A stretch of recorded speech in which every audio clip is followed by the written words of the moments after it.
ഇവിടെ ഇപ്പോൾ അതൊന്നുമല്ലല്ലോ വിഷയം. എത്ര ഗൗരവതരമായ വിഷയമാണ്. ശ്രീ കെ ബി ഗണേഷ് കുമാർ എന്ന് പറയുന്നത് മറ്റാരെയും പോലെയല്ല. സാധാരണ ഒരാളെ 3 പേരടിക്കുക, ആ 3 പേരടിച്ചതിന്റെ 3 പാടുണ്ടാവുക എന്ന് കേട്ടിട്ടുണ്ട് നമ്മൾ. പക്ഷേ ശ്രീ കെ ബി ഗണേഷ് കുമാറിന്റെ ചരിത്രം എന്താണ്? ഒരൊറ്റ അടിയിലെ ഒരു പാടിന് 3 അവകാശികൾ ഉണ്ടായ ആളാണ് ശ്രീ കെ ബി ഗണേഷ് കുമാർ, അല്ലേ?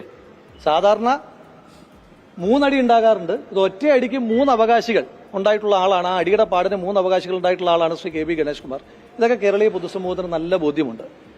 ഇപ്പം സംഭവിച്ചുകൊണ്ടിരിക്കുന്നത്, ശ്രീ ഉമ്മൻചാണ്ടി എന്ന് പറയുന്ന മനുഷ്യന്റെ മനസ്സെപ്പോഴെങ്കിലും വേദനിച്ചിട്ടുണ്ടെങ്കിൽ അതിന്റെ കൂലിയാണ് എന്ന് ശ്രീ കെ ബി ഗണേഷ് കുമാർ മനസ്സിലാക്കുന്നത് നന്നായിരിക്കും.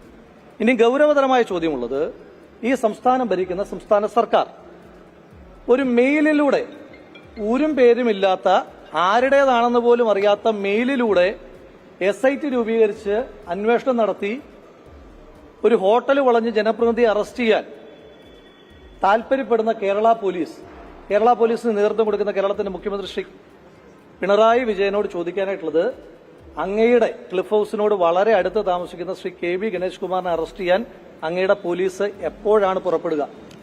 എപ്പോഴാണ് ആ മന്ത്രിയുടെ രാജി ചോദിച്ചു വാങ്ങിച്ചതിന് ശേഷം കസേരയിലേക്ക് ചമറഞ്ഞിരുന്നിട്ട് കപ്പിൽ ചായ കുടിക്കുക എന്നൊക്കെ അറിയാൻ കേരളത്തിലെ ജനങ്ങൾക്ക് താല്പര്യമുണ്ട്. ഇതിനകത്ത് വളരെ ഗൗരവതരമായ വിഷയമുണ്ട്. കേരളത്തിന്റെ പൊതുസമൂഹം ചോദിക്കുന്നുണ്ട്, ആരോപണങ്ങൾ ഉന്നയിക്കുമ്പോൾ അതിനകത്ത് ആ ആരോപണങ്ങളുടെ കേസ് അന്വേഷിക്കുന്നതിനകത്ത് രാഷ്ട്രീയമുണ്ടോ? ജനങ്ങൾ ചോദിക്കുകയാണ്. ആ ചോദിക്കുമ്പോൾ ഇവരെന്താ മറുപടി പറയാൻ പോകുന്നത്? ശ്രീ കെ ബി ഗണേഷ് കുമാറിനെ പോലെ നിരന്തരമായ ആരോപണങ്ങൾ ഏറ്റുവാങ്ങുന്ന ഒരു സീരിയസ് ആയിട്ട് ആരോപണങ്ങൾ കേൾക്കേണ്ടി വരുന്ന ഒരു ഹാബിച്വൽ ഒഫൻഡർ, അദ്ദേഹത്തിനെതിരായിട്ട് അദ്ദേഹത്തിന്റെ ഭാര്യ വളരെ ഗൗരവതരമായ ഒരു ആരോപണം ഉന്നയിക്കുന്നു.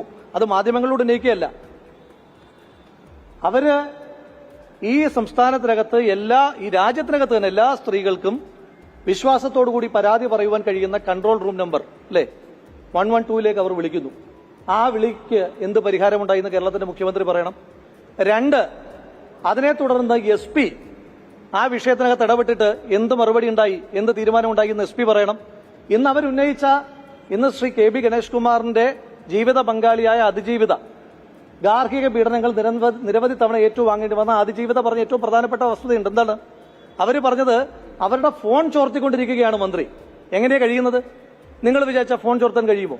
എത്ര ഗൗരവമുള്ള ആരോപണമാണ് അവർ ഉന്നയിച്ചിരിക്കുന്നത്. കൃത്യമായ അധികാരത്തിന്റെ എല്ലാ തരത്തിലുമുള്ള ദുർവിനിയോഗം അല്ലേ നടന്നിരിക്കുന്നത്.